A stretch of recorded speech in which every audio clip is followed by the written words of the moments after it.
Welcome, everybody, inside the coach's office. I'm your host, Dan Murphy, alongside my co host, Brian Barnes. And Brian, it is March Madness. We're finally there. We're midway through March. And I mean, it's mid March Madness. The NCAA tournament brackets came out last night. And but before we get into all that, Brian, how was your week?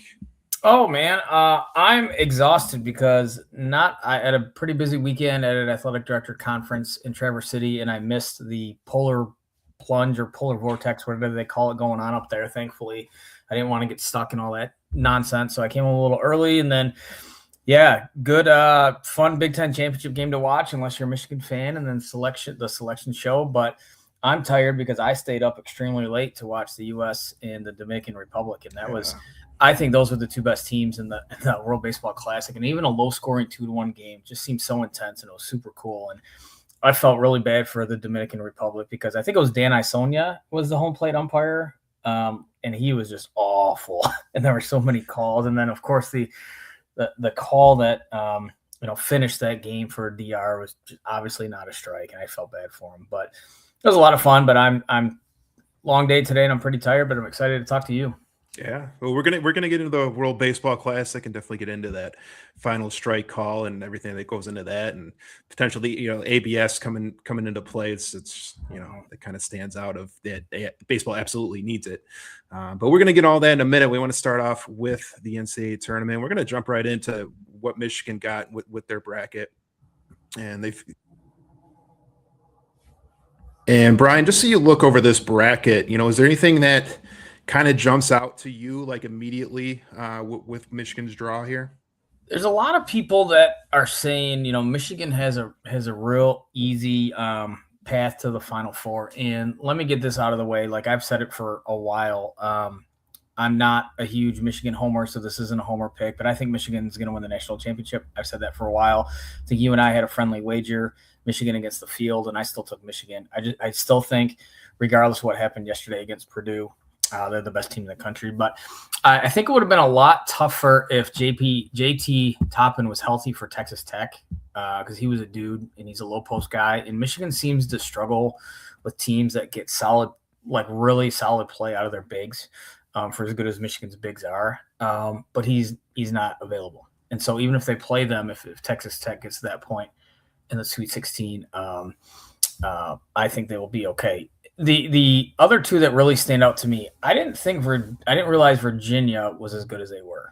Yeah. Granted, like we'll talk about Duke, I'm sure in a little bit, but Duke's not 100%. They have a couple starters out, but man, like the fact that Virginia went toe to toe with Duke, who's still the number one overall seed, and I looked at their schedule, and they didn't have a lot of bad losses, but they didn't have a lot of standout wins either. But they're still a 26-win team or something like that. So they're still really good. So, and watching that game, their bigs played really well against Duke. And then obviously Iowa State, they had a few ups and downs, but like Iowa State smoked Purdue early in the year, right? At Purdue. So, in West Lafayette. So, they're no slouch. So a lot of it depends on, I do think the case and injury, hurts maybe more than people want to let on or people think. And I saw a stat that Michigan, I think it's not that this really matters, but I think Michigan was like 0-5 against the spread since he's been out. Take that for what it's worth. But I think I still think they're the best team in this region for sure. And then being in the Midwest, that helps obviously a lot. Yeah, I was watching Tim McCormick was on Fox 2 last night. I was watching him along with Greg Campy, and they were both on, with Dan Miller breaking down the bracket. And Campy talked a lot about Iowa State. He thinks that's the one team in this bracket that Michigan would have a lot of trouble with. And he compared them to Wisconsin. And he basically said they're like Wisconsin, but on steroids and what they can bring to the table. And obviously we know how much Michigan struggled with Wisconsin. That was the one team they lost to in the regular season, almost lost to them in the Big Ten tournament as well. Took that buzzer beater 3 from Lindenberg to beat them. So, I do think, a lot of people are saying this is one of the easier brackets that Michigan kind of ended up in a favorable position. I agree with that. But I do think Iowa State would be the team out of this bracket that could knock Michigan off. But you just kind of look at it, man. There isn't a team outside of Iowa State that I really kind of fear that I think that they can knock Michigan off. I think Michigan really got a favorable draw here, and I think they will make it to at least the Elite Eight. I got them going against Iowa State, and I think that's going to be a really good matchup. But I do got Michigan getting to the Final Four. I don't know if I'm picking them to win the whole thing, but I do got them winning the Final Four, and I do think they got a favorable draw here. I mean, let's be honest. I think the reason people are saying it's a favorable draw and it's not as tough as the other brackets is the other number twos, Houston, UConn, Houston, who played in the national championship game a year ago, UConn, who's won multiple national championships recently, and then Purdue, who just lost to Michigan.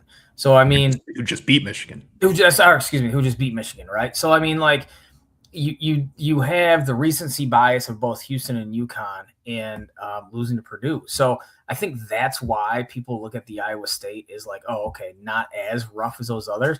I still go back to it. Like, I know it was early in the season and things change, but like if we're impressed with, and I am anyway, if we're impressed with Michigan blowing teams out early on in the year, right? Then because that's a big deal, beating Gonzaga by whatever they did.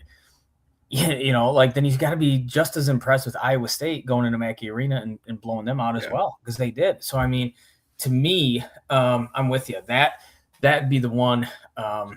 That's the one team that they should be afraid of. And there's a reason they're number 2 seed. Yeah. But obviously, we know anything can happen in the tournament. But just looking at this Midwest bracket, it feels like chalk with Michigan and Iowa State. Like, it feels like those are the two best teams in this bracket, and they're headed for a showdown. But I did find, the stat that Tim McCormick brought up is, Michigan was averaging close to 90 points a game throughout the season, and Big Ten tournament they were averaging 70.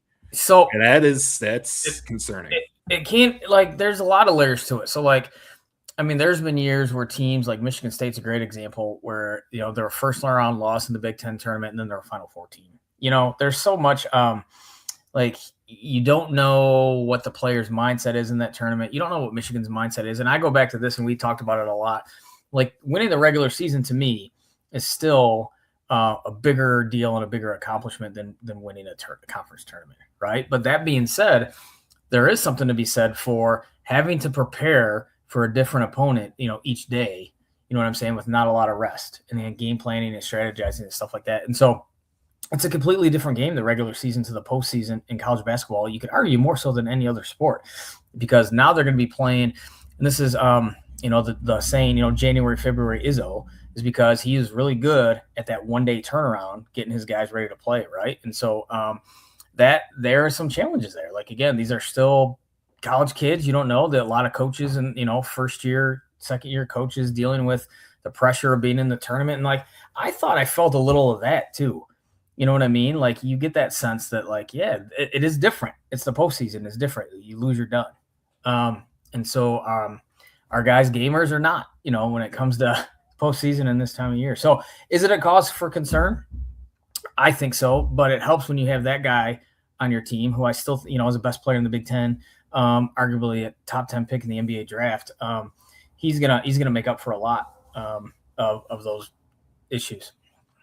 A couple of things that stand out to me too. Not another Big Ten team other than Michigan in the bracket, which is pretty interesting. Mm-hmm. And the other thing I want to bring up that I want to talk with you with is the Miami of Ohio.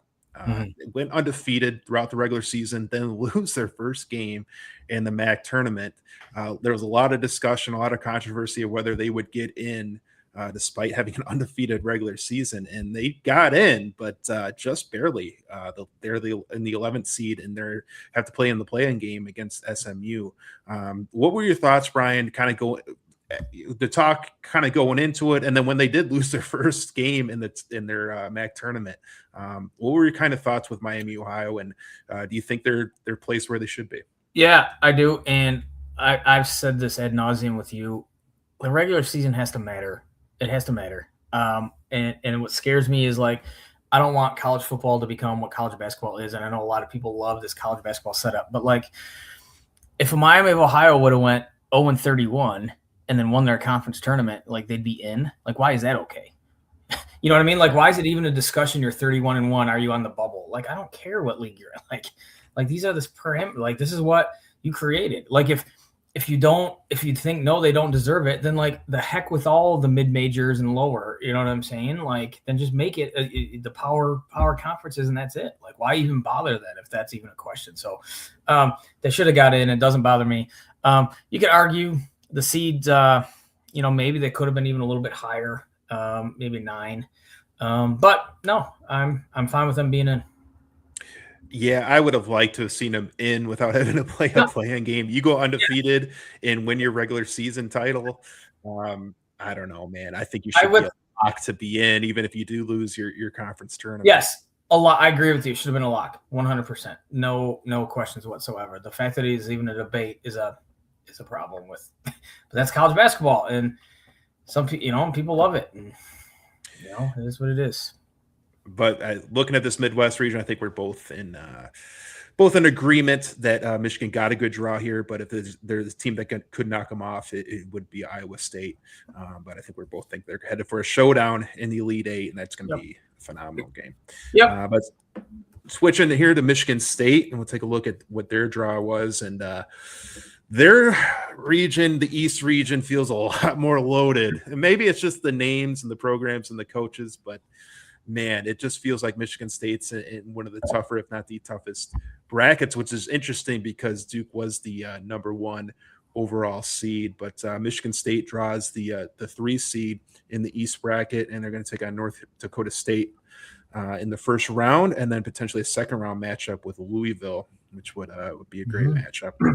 But just in general, Brian, what are your thoughts here for Michigan State and their draw and how this East bracket shakes out here? Yeah, I think I agree with you. The team that stands out to me is, we talked about before we got on, how is a team playing going into this tournament? And there's been some years where a team, bows out of their conference tournament in the first round, but then they're still able to go on a run. And then we've seen other teams, like I think of the UConn team. It was that the year with Kemba Walker where they won their conference tournament and then ended up, winning the national championship. Like there are different ways to look at it. But like if you're Duke, the number 1 overall seed, and now you have to play a red hot St. John's team who just smoked UConn. Kansas. Or Kansas, right? Like if I was Duke though, I'd be pretty upset to be the number 1 overall seed and, in the Sweet 16 have to potentially play one of those 2 teams. Yeah, and that being said, though, for Michigan State, like I don't know how to feel about them because we've said their ceiling is capped because of their trouble scoring, right? Like half court scoring, and when they're bigs, aren't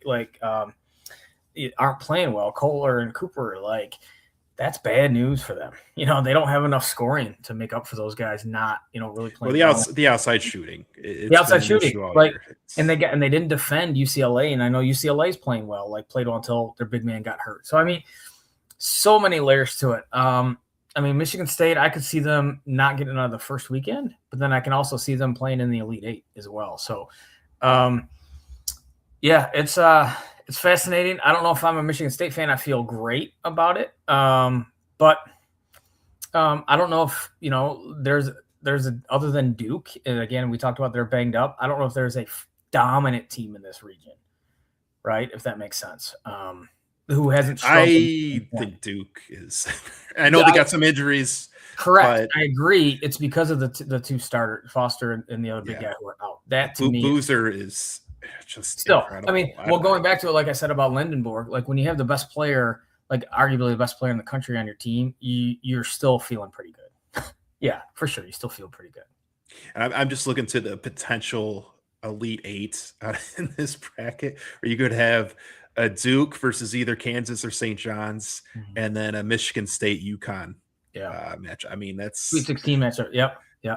That's as good as it gets right there. That is good. No, that is good. I agree.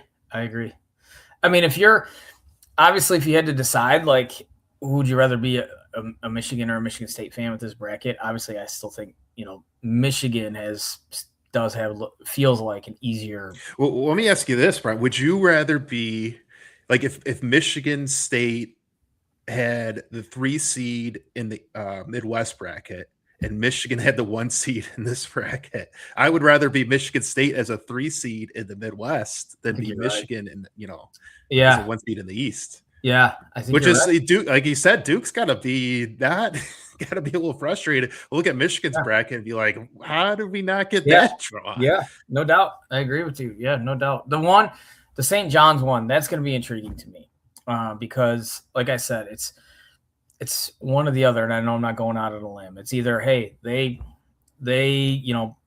put everything into winning that conference tournament. Now they're gassed they're spent going into the next week, and they don't get out of that first weekend, or they're just going to continue that hot play. So that's a fascinating one to me.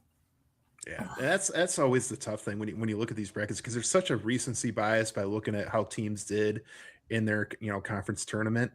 But you got to factor in like Michigan losing to Purdue, that was their third game in 3 days. No doubt. That's Yeah, not no you're doubt. not going to have that No, scenario in the no. NCAA tournament.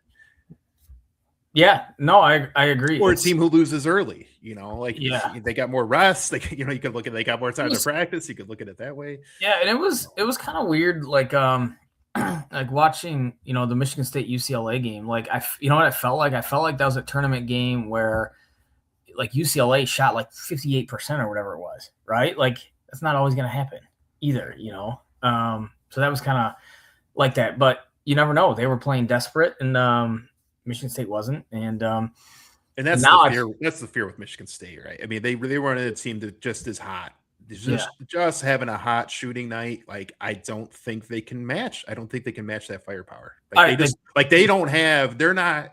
I don't expect Michigan State to just have a hot shooting night. Like it's just not. It's not who they are. No. So they have to defend so well, and they have to play so well in the half court, and they got to get so much out of fears. Like. It's tough to pick them to make a run to the Final Four with this team. I feel like I mean we've talked about this before. Michigan State's issue is, and I had this conversation with my father-in-law is a huge Michigan State fan. Like the way college sports is now, and Indiana football proved it, and Michigan's about to prove it. Like you have to dive deep into the portal. Like you just have to. Right. And it can be a combination with your great recruiting class. But like those teams that are the favorites all have NBA players, like, top 10, 15 NBA players. Michigan State does not have a guy in their roster who's going to be drafted in the first round right now. They just don't. Like Jeremy Fears is fun to watch. He's like Cassius Winston, though. Like great college player. Like probably, his game doesn't translate to the NBA because of that shooting part, like to your point. And I think it's hard to win nowadays in college basketball. It's hard to win national championships, right, with their style of play. Yeah. It just is when you don't have the firepower like everybody else has. So. I just think it's just so tough to make a Final Four run when we can't shoot from the outside consistently. I don't know how you do it. Like you've got to be incredible defensively, and that is Izzo's thing, right? I mean you give him time to prepare, man. You get in the tournament, like that's he's Mr. March, but I don't know, man. I just don't see it with this team. I just don't. No, that's the other. You're right. That's the other piece to it is those game planning and how are the officials going to officiate in the tournament? Those games too, right? Because like free throw disparity and people like. We know Izzo will complain about the free throw disparity if there is any. We know drives me crazy about the game of basketball is people complain about officiating all the time. I'm like, yeah, no kidding, it's basketball. Like, what do you like? It is what it is. Like, but it's true though. Like, if they're allowed to body up a little bit and get physical, I think you're right. They could be okay. But who knows? If they defend like they did the other day against UCLA, they're in trouble. They're in trouble. They're in big trouble. I mean, like I said, with them, I could see them. It could be first weekend, they're done. And then, man, what's the reaction going to be from Sparty fans if that happens? Because there's a very small segment, but I've heard them and I've read them that are saying Tom Izzo's he's got to be close to the end. But then the majority of rational people are like, okay, it's very difficult to get to so many tournaments in a row. They still have a success, right? Top rated recruiting class. But God, if they go down on this first weekend, like, that's a bad year. I mean, even as great as their record, It is a To bad year. lose twice to Michigan, double Totally. digits both times, Totally. not win the Big Ten regular season, get One- knocked out in your first game of the Big Ten tournament, and then to not make it out of the first weekend, that would be just 100%. a Which horrible year, despite having a really solid record throughout the I season. know there will be people who say, I don't even know where they were ranked in the top 25 to start the season. They might not have been. They weren't expected to do a lot. This wasn't the year, waiting for next year in that recruiting class. But you're right. When you have that regular season record, it would be a not a successful year. So, how do you think this bracket shakes out? How far do you think Michigan State gets, and who do you think comes out of this bracket? Oh, geez. I think I don't think they're going to beat UConn. You think they do get past the first weekend, though? I do. I think they get past the first weekend. Like, I'm not. I mean, not that I'm not impressed, but I do think they're a little bit better than, because they beat Purdue, they've beaten Illinois, right? They've beaten some good teams. They beat North Carolina, Kentucky. Like, they've beaten good teams. So I just think UConn is a little bit better, and they have that championship pedigree. So I think they lose there. And then I'm still picking Duke until somebody tells me otherwise. I think they're the best team. Like, I think what those injuries that they've had, because they're hoping Foster and I can't pronounce the other guy's name. Like, they're hoping they're back at some point in the tournament, right? But this has helped other guys like Boozer's other younger brother like develop and play a lot more meaningful minutes. So I mean, I still think they're the best team in this region. I agree. I hate to pick chalk again, but I do think it's going to be Duke and UConn. I think it's that kind of year. Yeah, I do. We talked about this, early with all the portal transfers, with the NIL, with every, you're seeing the top teams. They just feel like they're too good. Like it feels like it's kind of a year to be chalk. Well, think about it. Look at here's why I say that for years going forward too. Like, look at Siena and North Dakota State, Furman. If you are younger than a senior and you ball out for a round or two, you won't be there next year. You're going to be on one of these other teams, right? So the rich keep getting richer. That's just reality. Yeah, so I'm with you there.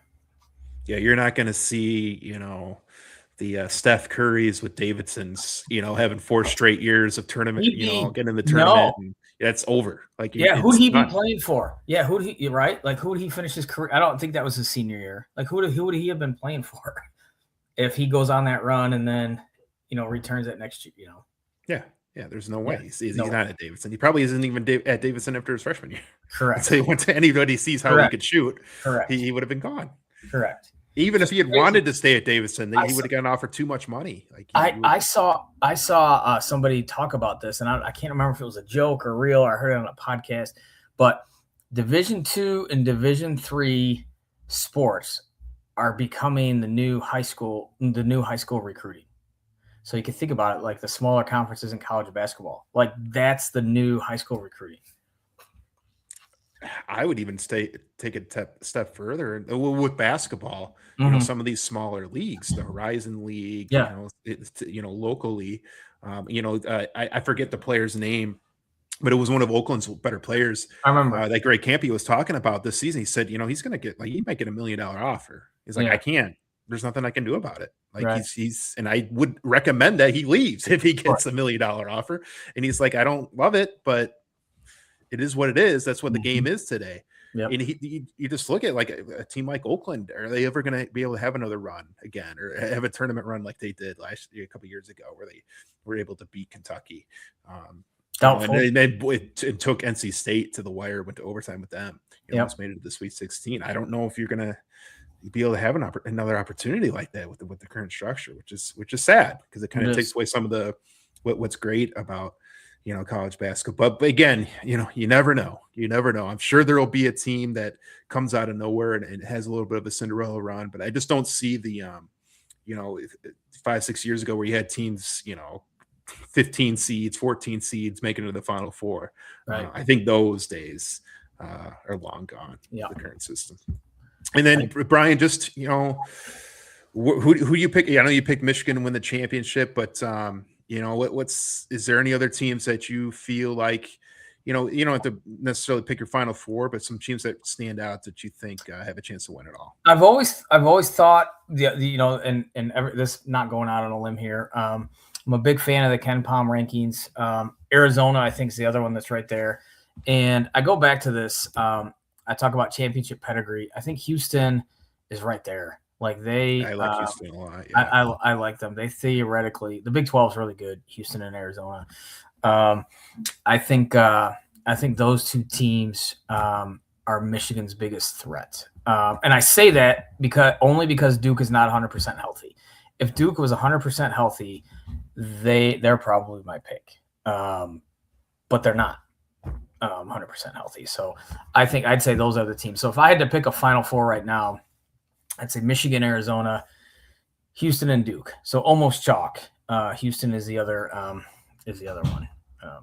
And then I think we got the same Final Four, but you got Michigan winning. I got Houston. I have Michigan winning it. So yeah, I have Michigan winning. But again, Michigan, the LJ Kaysen injury. And it's going to catch up to just like you talked with Duke with their injuries. I think the Kaysen injury with Michigan's going to catch up with them. It's not so much early, but once you get into the Elite Eight and especially in the Final Four, when the talent, you're really going to see it. Yeah, when the talent level is championship even. Yeah. When their opponent is even talent wise, I do think that injury is a problem. And I didn't realize it until like you mentioned, you watch the games in the Big Ten tournament, their scoring wasn't what it was in the regular season. And then I saw that stat, and take it for what it's worth, 0-5 against the spread since he went out. Like, wow. Then again, could that have coincided with them coasting to the end of the regular season, championship too? Who knows? But yeah, dangerous. I mean, you wish you were healthy going into this, but they're not. Yeah, absolutely. I mean, you think about health and injuries. I remember the 2000 Michigan State, the year they won the national championship, Kenyon Martin, if he doesn't break his leg for Cincinnati, like they might be the number 1 overall seed. Yeah. And they're the favorite to win. And Michigan State got lucky there, So injuries, that's unfortunate. It's unfortunate for the kid, and it's unfortunate for the team. Yeah, absolutely. But you like Michigan to win it all, even as a Michigan State fan. And, you like Michigan to win it all. I like Houston to win the whole thing. We got a similar Final Four, but it's going to be exciting. It's going to be fun to watch. They have 2 local teams, 1 seed, 1 3 seed. It's awesome. It's unfortunate Detroit Mercy couldn't have gotten in.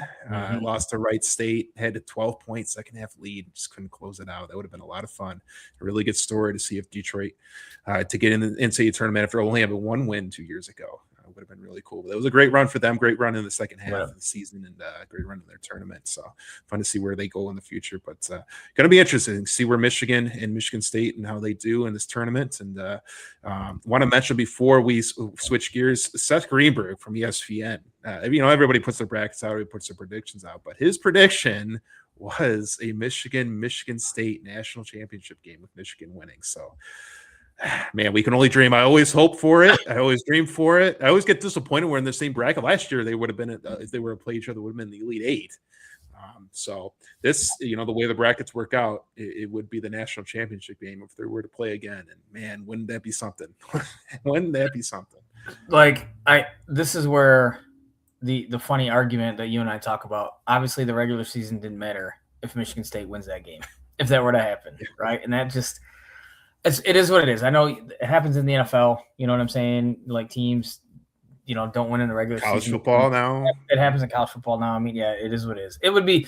Remember a couple of years ago, it wasn't a championship game. The Final Four, North Carolina ended Coach K's career in upsetting Duke. I think local radio and Twitter and all that other stuff, like it'd be broken in this area. Like people. If that game, the hype for that game would be insane. That would be insane. Oh, the little brother. Nobody's thinking little brother. Right? Oh, God. I want it. I want it so bad. That'd be Michigan, Ohio State. Yeah, that'd be Michigan, Ohio State football playing for a national championship. Like, you can't imagine. It would be the biggest college basketball game locally ever. Without not even close. You could argue, I mean, I know pro sports are typically ahead of college sports, but you could argue it's one of the top sporting events ever in the state of Michigan. Like, we could have a fun, you could talk about the Red Wings breaking the Stanley Cup streak, that 84 Tigers, Michigan football. I mean, you could go down the list, but that would be, that'd be up there. I don't see it happening, but the fact that, one of the big time experts and analysts picked it It's interesting, and it would be incredible for it to happen. And we're all rooting for it to happen, but I don't think either one of us see Michigan State making that type of run. They just, as good of the year as they had, they lack too much shooting to make that run. It would be, here's what it would take for them, I think. Like what Michigan has, that star power, somebody would have to become a star for Michigan State, like in this tournament, and just get Fears take his game to an even another level. Yeah, like he's scoring 30 a night, you're right, on top of his double-digit assists. It would take something like that to happen. Cohen Card all of a sudden have a jump shot. Like, well, that's not Jordan Scott, young freshman, could be the guy. He could be the wild card. Yes. Yeah, he would be the guy to really step up and be prime time. It has to be that. So yeah, I agree. Yeah, going to be fun next few weeks, and tournament starts on Thursday. You got the playing games Tuesday and Wednesday, but really gets going on Thursday. Always one of the most fun weekends. Thursday through Sunday, man, just basketball all day, every day for 4 straight days, man. It's so much fun. So can't wait for it, and we'll cover it, and we'll cover the first weekend next Sunday. But want to shift gears now. Look at the World Baseball Classic. And Brian, you mentioned it on the intro, but man, incredible game between the USA Dominican Republic last night, with the USA winning 2-1. But man, a lot of controversy with the strike zone really all night. It seemed like a lot of calls went the USA's way, especially the last call of the game. Want to pull this up here, and you can see it. The number 8 right there is the last called strike that Perdomo rightfully looked at, and let it go by. Very low. It's just, Brian. To me, and I text you, man, this was just inexcusable for this to be called a strike and for the game to end that way. It's such a great game, such a great tournament. It's been so much fun to watch. But for the game to end like that, it's just wrong. It's just wrong and inexcusable. The counter argument from anybody that's played baseball, or any fan that's watched it enough, they'll tell you, okay, the strike zone's he's been kind of calling it low most of the game. Like, you need to adjust. Okay, and that's been like that forever, before the thought of ABS was even a thing. Hitters were taught, like, you need to learn the strike zone early on, and then you come back to the dugout and you talk about it with your teammates, like, yeah, he's calling them low, whatever it might be. So you could argue that the Dominican Republic should have, both sides really, because he was calling it low for both, but both sides should have been aware of that. And is that pitch too close to take in that situation? Don't leave it in the umpire's hands, swing the bat. Yeah, that's always been a thing too. But it just. I hate that though. I hate that, man. It's a 3-2 count. He's the number 9 hitter in the line. I agree. You're trying to get Soto up, right? If you swing at that and you just hit a grounder to second, you're wasting the opportunity for Soto to come up. When you saw the pitch correctly, it was a ball. You should have been on first. There should have been 2 men on. Yep. What frustrates me too is I remember talking to friends of mine that were high school umpires, or some low college, and if they know there's a certain pitcher on the mound, yeah, we'll give him 6 inches or a couple inches off the plate. You know what I mean? That's a strike, right? Well, it's it's not. You watch the one I remember in particular, Mike Mussina almost threw a perfect game against the Tigers, and I can't remember who broke it up, but some of the strike calls he was getting, my Lord. But there's a human element to the umpires, and there are some people that love that. Then I just point to Armando Galarraga, got screwed out of a perfect game because human element. You know what I mean? Max Scherzer getting squeezed. And Max Scherzer game 6. ALCS 2018. Yeah. There's all that through history, and I know, like I said, the thing is though, is baseball people and batters and players are taught, hey, if it's you need to know the strike zone and throughout the game, especially in the 9th inning. And I'll say the umpires should know the strike zone. Oh, that's fair. Is that crazy? Is that a crazy statement? No, you're not wrong. It's all interpretation, though. That's the wild. So, but you and I think, have always been in agreement, though. Get it right. Yes. Don't even mess around. Just get it right, because then you don't have situations like this. It could have been a real easy tap his head, ball 4, put him on first base, and it's then you really have an exciting thing if it's really close. Yeah. If it's really close and it should have been a ball and was called a Yeah. strike. If it's Other really close, and I'm okay, but watching it live, I'm like, everybody saw it yeah, live that it yeah. was a ball, and then you And see it, and I'm like, okay, maybe it wasn't as bad as I thought, and then you see the replay with the strike box, and you're like, oh yeah, it was even worse than I thought live. and that's where the human element, like who knows if he got caught up in the emotion of the moment, like the crowd noise, like who knows, like you hope not, but he's human. And yeah, it's unfortunate that it took away from. Or the pitch framing.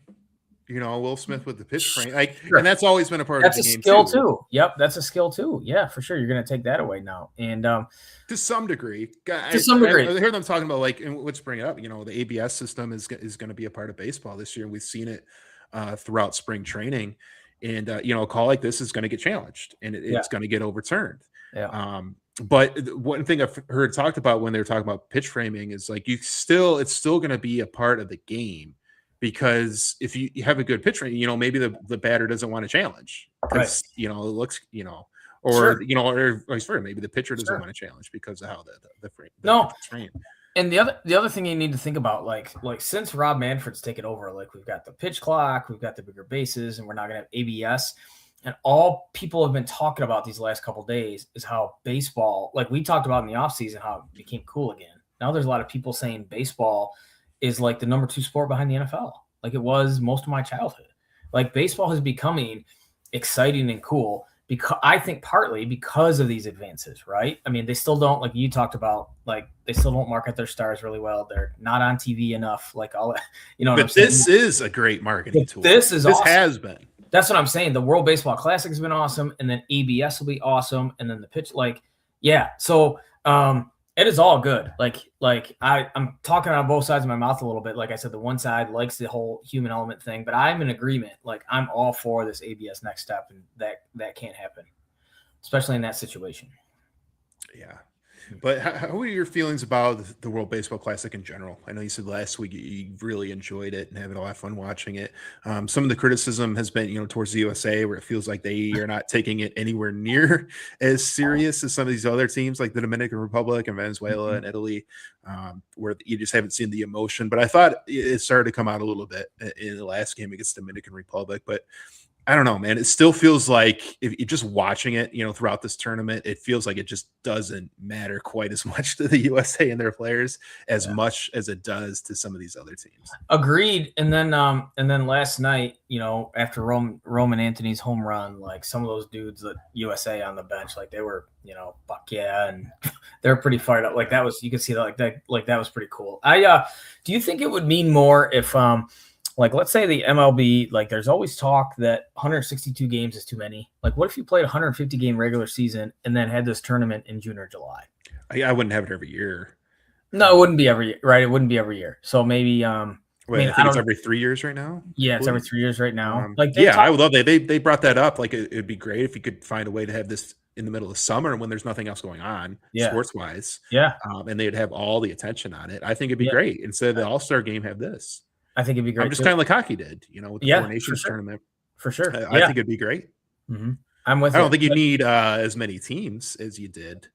But I think you know what I mean. I think you can minimize some of the teams, but I would. I think it'd be great. I think it'd be great to have in the summer instead of the All-Star game.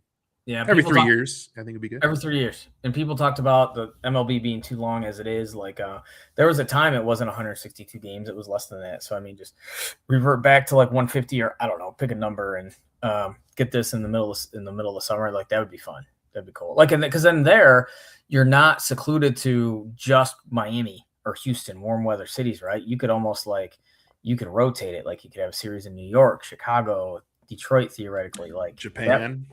I mean, of course, you would have that. You're doing it for like 2 weeks, yeah. Yep, those different pools, yep. But like, I see what you're saying. Yeah. Because they had it in, because they had it in Houston and Miami. Now, right. So like, then you could rotate LA, San Diego, whatever. Like that would be awesome. Like, you want to talk about really blowing up the game? Like that'd be pretty sweet. Yeah, that would be awesome. But yeah, no, I would love it. I would love it to be in the middle of the season because it's definitely, kind of breaks up the monotony of the season. Start getting into the dog days of the MLB season. Yeah, it brings some life into the MLB and brings some life into the season. Yeah, I think it'd be fantastic.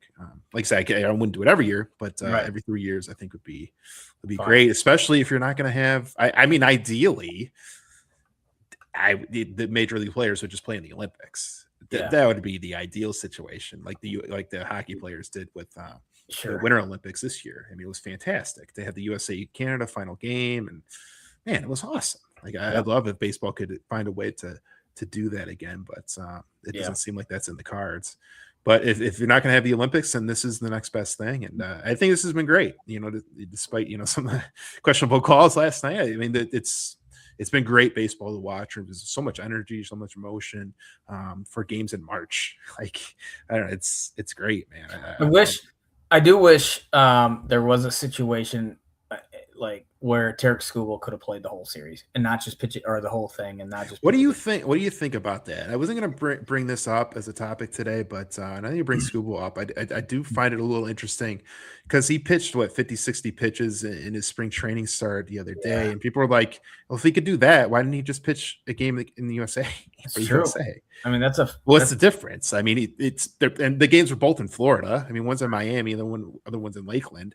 Like, it's yeah. not like he had to travel that much. Like, No, it doesn't really, it really doesn't make a whole lot of sense. it doesn't, and I don't know the answer. I don't. I don't. I mean, we just got done saying it's real cool to watch, but it's not. It's still not the Olympics, right? It's not the World Cup of soccer. It's not the. People aren't going to celebrate in the streets if the USA wins. You know what I'm saying? It's not going to be that. It's cool and it's awesome, but it's not at that level yet. So I think criticism of Skubal is probably not fair, but I understand it, right? Like I understand it. Paul Skeens, granted, he's not in a contract year, but like he's out there balling, and those two are always like there's the comparison. Yeah. The best right-handed, best left-handed pitcher in baseball, but yeah, so you're right. I agree with you. Maybe it could have been something though, like the spring training start. Like maybe it was just like, hey, I'm only working on this pitch this game. You know what I'm saying? I'm only throwing these two pitches. Could You know be what too. I'm saying? Yeah. Where in the World Baseball Classic, it's like, no, you got to be dialed in, and Yeah. maybe You're he trying to wasn't. get each hitter out. Yeah, like maybe. Planning. Yeah, maybe physically he wasn't. I mean, he's not at that point yet where he can do that. I don't. I mean, who knows? Who knows? And just watching the World Baseball Classic, throughout this tournament, some Tiger players, that have stood out that maybe you wouldn't have expected. That one of them is De Jesus Yeah. for Venezuela, who the Tigers, to their credit, out of the Korean League. He's been out of baseball for a couple of years, but he's still a pretty young guy. They're able to sign him this offseason out of the Korean League, along with he wasn't in the World Baseball Classic, but has been tearing it up in spring. That's Drew Anderson. Mm-hmm. And to get both of those starting pitchers out of the Korean League, man, you got to give a lot of credit. I saw Chris Brown from Tigers Minor League Report, Roger Castillo's co-host on that podcast. He mentioned on Twitter, he's like, man, you got to give a lot of credit to the Tigers scouts in the Korean League for getting these two guys, because, man, we look ahead.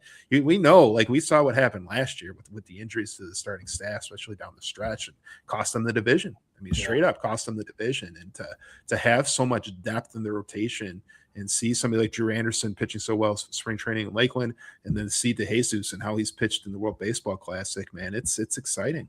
Well, I think I sent you the tweet where he struck out.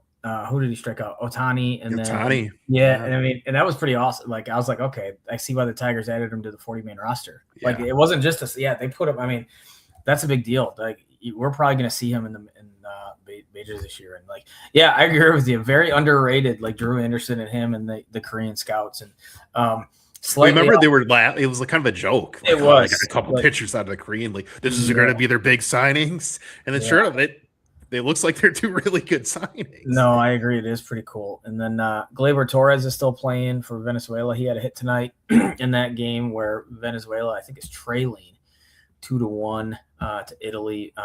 But something else that happened since you talked about the Tigers prospects, like, did you see? So their number one pick, his first at bat in a minor league game, he hit a grand slam.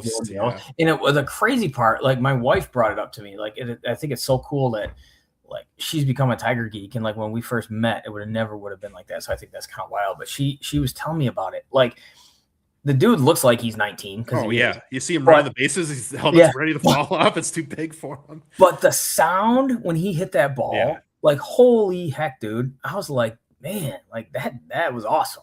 Like that was pretty yeah. That wasn't a impressive. cheapie just over No, the wall. Like that he was drilled that thing. that was pretty awesome. So again, it's a minor league game, so I'm not Yeah, going no, too but it crazy was about just a cool moment. And I guess he had a lot of family, yeah, and his parents were there because his mom was crying, and that if he hit the home run, all that stuff's so cool. I mean, that first is at cool. bat, first professional at bat ever, to Yeah, hit a grand slam. I mean, even if yeah, he doesn't make it, like no, he'll remember that for the rest of his life, that's especially pretty against cool. the Yankees. Like, Yeah, man, yeah. I don't know who was pitching. It was some like high Still, 90, who knows? still, he's But 19 years old. still, He's yeah, 19 years old. Yeah, I mean, it's pretty cool. very yeah. No, I'm with you. And yeah, he drilled it, man. It But was speaking of spring training, we wanted to talk about a few issues, and the biggest one to me that has stood out since we talked last week is Casey Mize. mhm.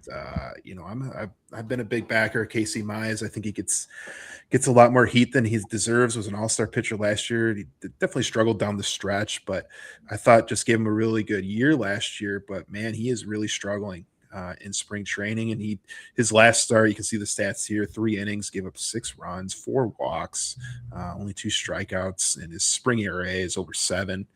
And what we talked about, the depth with Drew Anderson and DeJesus, but more Drew Anderson. Do you think there's any chance that Mize's spot might be in jeopardy? And maybe not just like like he gets sent to the minors or gets put in the bullpen, but maybe they come up with some type of injury, like he's got shoulder soreness or something, just so he can have maybe an additional couple weeks early in the season to work on some mechanics, because he did mention after this start that he feels like he's just out of whack right now and he needs to get back with his pitching coaches and work out some kinks. But I wonder if he may need some more time, an extended spring, so to speak, and kind of come up with some type of fake injury just so he can have a few more weeks early on here. Yeah, I don't know. I would be really concerned if these numbers were, if this is like May 16th and we're talking, and not Of March 16th. course, yeah. You know what I mean? Like again, who knows what he's working on? Like you just said, he talked about his mechanics and he's out of whack and things like that. For him to say that publicly, though, makes me concerned. That's what has me concerned. That maybe he's just not ready. He's not ready for the season. But there might be a lot of guys. I mean, there might be a lot of guys not ready. So Jim Price, God rest his soul, former Tigers, broadcast color commentator on radio. He always said and the one player I can remember was Maglio Ordonez. And I'm not saying Casey Mize is the pitching comparison to Maglio, but he used to always say about Maglio when he was going through a slump, or especially early on in the season, like just look at the back of his bubblegum card, right? So like Maglio's numbers, like at the end of the season, his numbers were going to be what they were, right? Like I think we could give Casey Mize a little bit of a break. Like again, he has an all-star season, had a really good year, slumped at times, of course, but like I'm not going crazy just yet.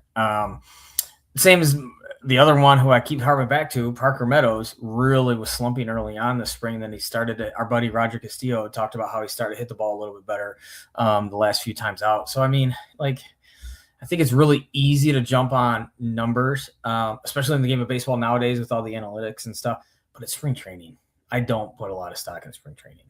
I don't necessarily take a lot of stock in the numbers. That's not what I'm concerned about. But I don't know, just for some of the statements that he made after the game had me a little worried. Just talking about how his mechanics are out of whack. And it just made me think, like, I'm not saying like he's going to be out of the rotation. I'm just wondering if there's going to be one of those deals where they find a way to get him on the 15-day DL the first couple weeks just to work a little bit more and maybe get a start or two in Toledo. Just to get things right. And I wouldn't say that normally, like if he's the 5th starter, 4th or 5th starter, what's the big deal? Let him work it out. But when you have a Drew Anderson who's just been lights out in spring, who can step into that 5th spot and you feel pretty good about it, why not give Casey Mize a little bit more time to get ready? He might.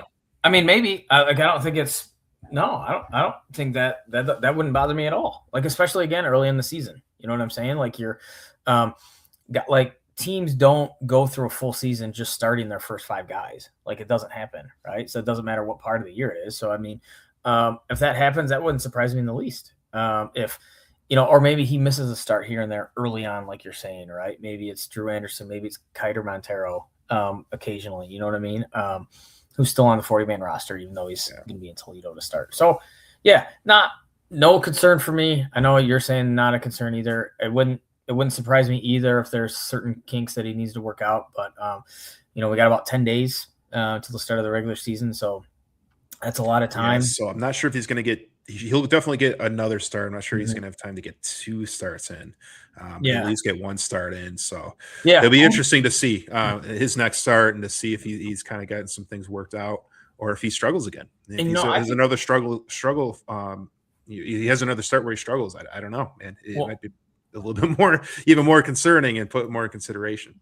Well, I think the next time we talk to Clay Snowden or Roger Castillo, I mean, that would be cool, something to dive into, geek out a little bit. Like, okay, what's, some of these guys that are between starts routine, right? But especially in the spring, because it's different. It's not once every 5 days necessarily, right? I mean, because it might be a couple innings here, a couple innings there.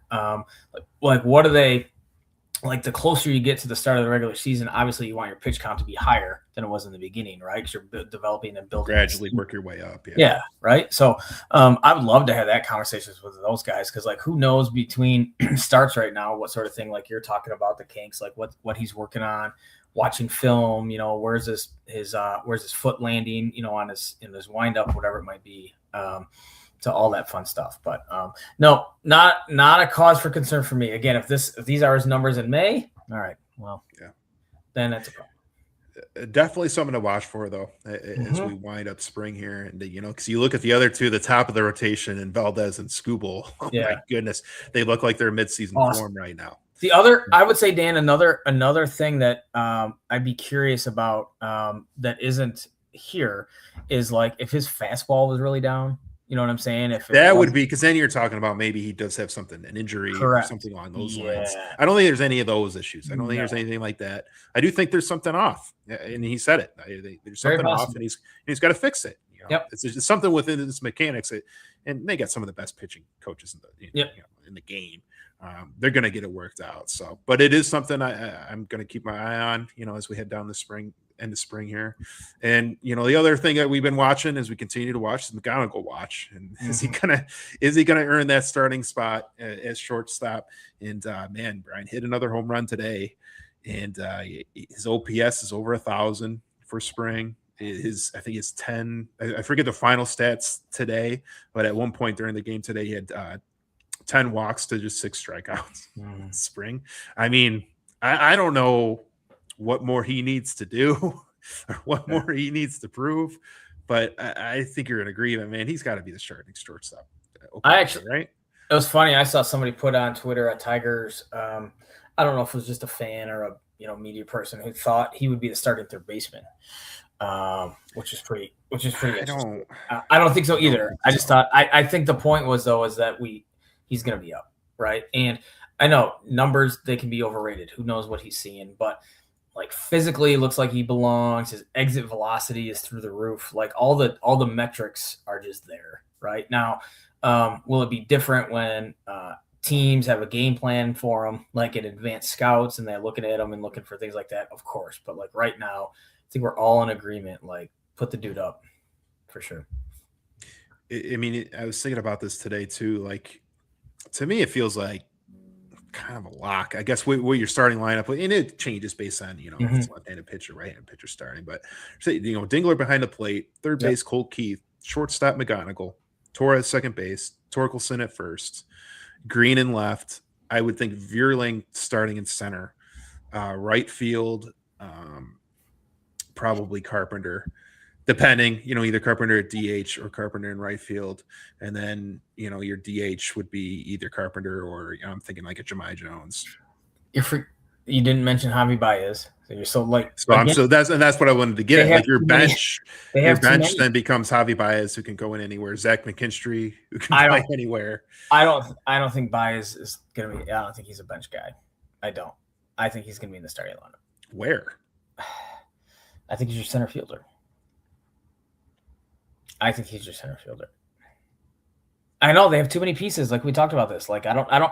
I don't have it in front of me. Would it be nice to talk to Clay and Roger about this? Like service time and like who can get sent down without having to clear waivers, like all that. Like I don't know. Like Meadows, Perez, Baez, Vierling. I even forgot Vierling, who homered the other day too, and he's your He's guy. had an incredible He's spring. been And my great. concern with Vierling is I thought Vierling was going to play a lot more third. He didn't play hardly any third in spring.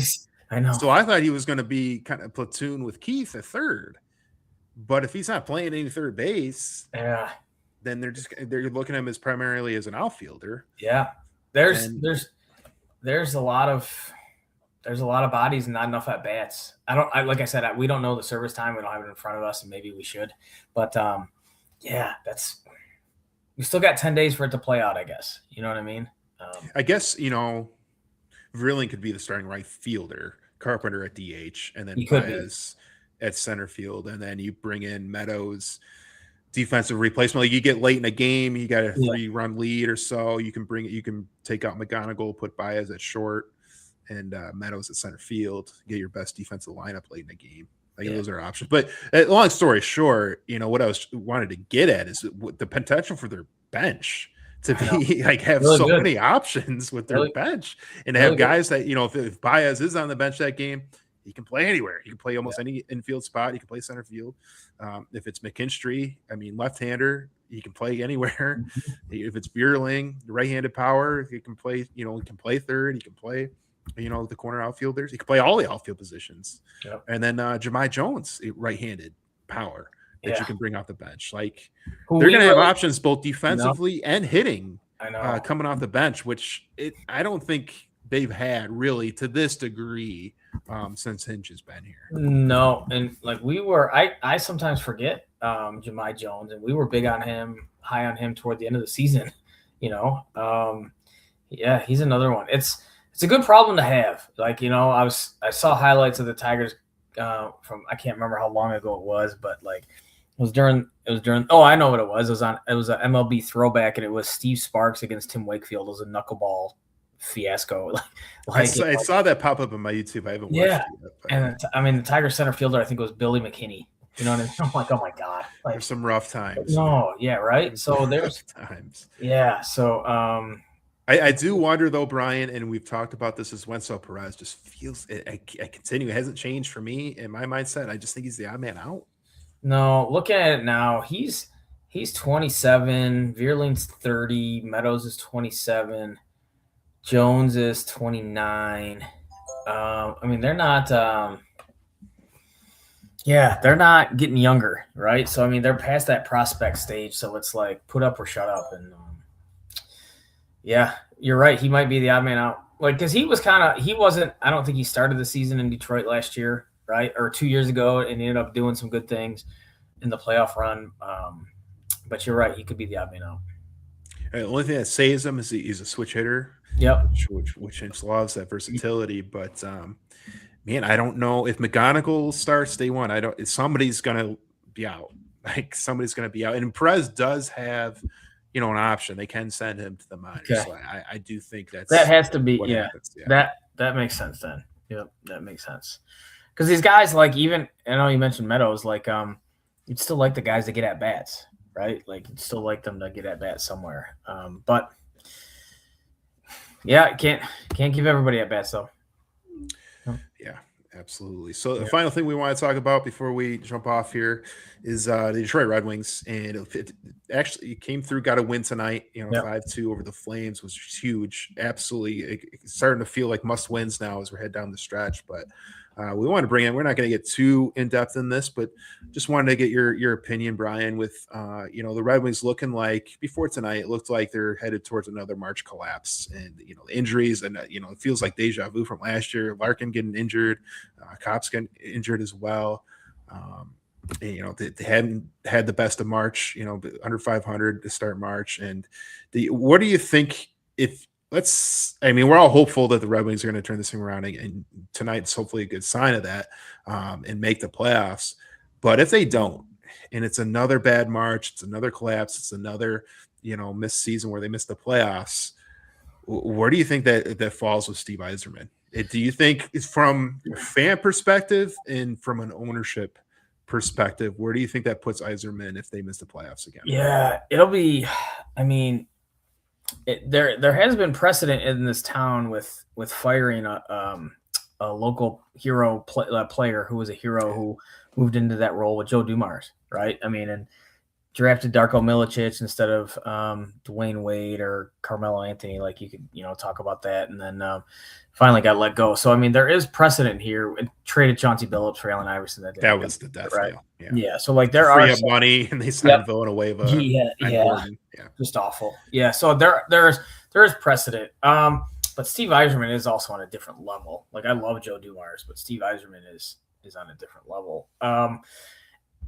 That being said, though, like fans are impatient. Like I don't feel like the Red Wings. I mean, granted, they were bad, right? And it's been a long rebuild, and you had to rebuild the farm system. And hockey and baseball are very similar in terms of like those turnarounds. Typically, don't always happen overnight. But then when you become relevant and really good, really competitive, you can stay there for a while. And the team I think about, like they played Dallas the other night. Like Dallas has been really close. I feel like for like the last 10 years, you know what I'm saying? They haven't bottomed out. The Red Wings were like that for a long time. So that all being said, gosh, man, they have some veteran guys now, Patrick Kane and, things like that, guys that they just traded for Perron. So, I mean, there's no excuses anymore. Like if you don't make the playoffs, I think it'd be very hard to justify keeping them. But then the question is, though, where do you go from there? Like the plan is, I mean, the bad thing is he traded a first round pick at the trade deadline this year that could be in the lottery, right? So like if they don't make the playoffs, that is where it's like, oh my goodness, that could come back to bite them in the ass, right? Really badly. So I don't know.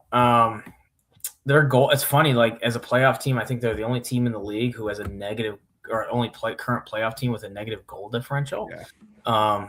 I mean, Anaheim does as well, but like, God, that's bad. And so does Seattle, but like, ooh, so they're definitely, I mean, making a playoffs would be a big step for this team. Like, don't kid yourself. Don't It'd be huge. Huge. And in the NHL, it's so much like you just get in and you're right. Gibson could get hot. Who knows? Yeah. You know what I'm saying? But yeah, it's they're not playing great. I mean, it's not a great team by any means. So I don't know. I don't want to sit here and say I'll call for his head, but it's like if it's not gonna happen this year, when's it gonna happen? Right? Like again, you've got some veteran guys, you've got some young pieces. Your goaltending's better than it has been in the last few years. When's it gonna happen then? It's still, to me though, it still comes down to the goaltending. And Gibson has been good most of the season, but he's still waiting for the young goalie to come up and be one of the top 10, 15 goalies in the league and be that consistent starter. Where is it? He's still waiting for Sebastian Cossa to come up, and it's like, when is it going to happen? Like, to me, that's been the holdback, is you haven't had that young goalie come up and establish himself as one of the better goalies in the league. Right. And you need that when you really starting this from scratch. Like Eiserman had to tear it all down and build it back up. Yeah. And have it go this long and still not have a goalie prospect come up. To me, it's really shocking to go this long in Eiserman's tenure and not have that goalie. And they drafted him high, right? I mean, they spent a high first round pick on him. And so, yeah. And what's taking so long? I don't know. And he's 23. So it's like, yeah, he's getting like, when is it going to happen? And then the other prospect in their organization, I mean, they own the rights to Trey Augustine at Michigan State, the goalie at Michigan State, who is out every year as a Hobie Baker Award winner, right? So, I mean, in theory, yeah, they have the young top-notch goalies, but like, I agree with you. Like, waiting on Cossa, like that's been like, I can't think offhand who they could have drafted instead of him, but like I'm sure there's guys in that draft that they passed on to take Cossa who are in the NHL and contributing right now. So, yeah, that's a great point. It's because like playoff hockey's fun. It is, and we haven't had that in a long time, and it'd be really cool to hear Let's Go Red Wing chants at games and stuff like that again. But yeah, I say he's fired, and then I don't know, where do you go from there? I mean, that's the thing. That's who are you going to get that's better? What do you change in the direction? What do you change? Yeah, the direction wouldn't change much. Does your style you're change? Still trying to draft, develop. Yeah, it's just taking so long. Yeah, it's taking so long, much longer than anybody thought. And the funny thing is, I don't know if it was a direct quote, but it was associated with Ken Holland that it takes 10 years for a full rebuild. And everybody laughed like, well, that's ridiculous. How could it possibly take that long? it might take that long It with might. what the Red Wings were, with what Eiserman had to do. He had to tear it completely down and then build it up from scratch. And but man, everybody thought by now we wouldn't even be talking like this. Like they'd be, pretty much, this far in the rebuild, they would be a consistent, top team in the East. And, we're in the same spot. It feels like this is the fourth year in a row where they're just trying to hang on and sneak in as a wild card. I think early on this season, like we all felt like, all right, it was over. Yeah. It's a no-brainer. They're in, and that's not the case. So no, and it's the same old story. It feels like you had a big injury. They're starting to slip, and teams are getting hot behind them. And then you have that big injury, just like last year when Larkin got injured last year. It was the same situation. Yeah, and the way hockey works, right? Is like we don't know exactly what type of injury he had, but it looked scary. Oh, it looked bad. It looked really bad. So I mean, don't count on him returning because we don't know. That looked pretty scary, so which would be unfortunate. But yeah, you want to make a prediction? Do you think they're in? Do you think they get in? They're right now. They are a point ahead of. Was it Montreal? I just had it in front of me. I think they're going into today. They were 1 point ahead of Columbus. Columbus had a game in the end. Yeah, they're the first wild card in the East with 82 points, but 1 point ahead of Boston, 3 ahead of Columbus. Boston has 1 game in hand. Columbus has 2 games in hand. 2 games in hand, yeah. So I mean, they can't. Yeah, you can't slip up. They're gonna. I mean, they're gonna need Larkin back. Obviously, they got to tread water until he comes back. I don't think he's coming back. I think he is. I think he's going to do everything he can to be back and to make their final run. And they're going to need him. If he doesn't come back, or if he comes back and is doesn't play well, or playing hurt, doesn't play well, I don't think they're going to make it. Like I don't think they're going to make it. But I'm hopeful. I'm hopeful like everybody is. I'm hopeful because I don't want to see it again. It's just this, the same old story again. Just barely miss. I'm going to predict they're in. Thirsty for playoff hockey, man. I'm predicting they're in. I'm I'm obviously the optimist of this podcast, so I think they're in. It's usually the other way around. It is. Yeah, you're picking Michigan to win the whole thing. Thinking the Red Wings going to make the playoffs, even though it's a weird year, man. Same March, full moon out. I know it's weird, but yeah, it's a bad thing. Well, Brian, they can wrap it up. Any final thoughts before we jump off here? Nope. We had good show. I'm excited about our retro show coming up. Yes. That I don't want to give anything away just yet, but that's gonna be fun. So yeah, a lot of we can talk about it. So we're planning on Wednesday nights, the night before the tournament starts. We're gonna do a doubleheader of the Detroit Sports Retro Show and look back at 2 college basketball games, one for Michigan, one for Michigan State. Michigan, we're gonna look back at the 1992 Final Four game, Michigan against Cincinnati, which featured the Fab Five in their freshman season. Many things we can talk about, so many things to look at with everything that got on. I don't know if we're going to get in depth with the controversy and all that stuff that happened after, but that is going to be a fun game to look at. Great game with Nick Van Exel, a future Laker. He was one I loved watching him play. I was a big fan of his for Cincinnati, but that's a good one, man.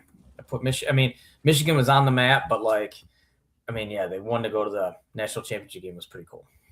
And then the other game we're going to look at in the second half of that doubleheader is the Michigan State Syracuse from 2000, Michigan State's championship run. It's a game that kind of gets forgotten. Everybody remembers the championship game and also the game against Iowa State. Mm-hmm. But they were down double digits to Syracuse, and it was looking bleak until they just went on an unbelievable run to win the game by double digits themselves. But it looked like for a while, I think they were down 14 at one point in the second half of that game, and it was looking scary for State for a little bit.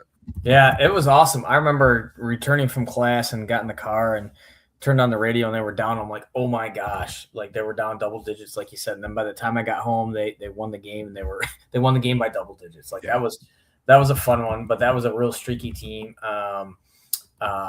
As well, obviously, they could score. They were obviously the national champions. They could do a lot of different things, but they could get when they got hot, they got hot. So yeah. Yeah, it was a So fun one. two really fun games to look back at. We haven't done a college basketball game. We haven't done a basketball game, period. So gonna be a lot of fun to look back at those two games as we ramp up and get ready for March Madness, and two of the better teams. Michigan a 1 seed, Michigan State a 3 seed, and it's exciting. It's exciting times, and this way, the Red Wings may be collapsing. We hope it doesn't happen. Hope tonight is a good sign of them turning things around and getting the playoffs, but has the potential to be one of the funner springs sports wise around here in the Detroit area with all the teams. And we're gonna have the NFL draft coming up, which Lions got a lot of work to do, a lot of holes to still fill. So a lot of stories, a lot of things to cover, and we're looking forward to continue covering it on the Inside the Coach's Office, as well as our retro shows and everything we got going on at Michigan Sports Entertainment. But for tonight, that'll wrap it up for Coach Barnes. I'm Dan Murphy, and we'll see you again down the road.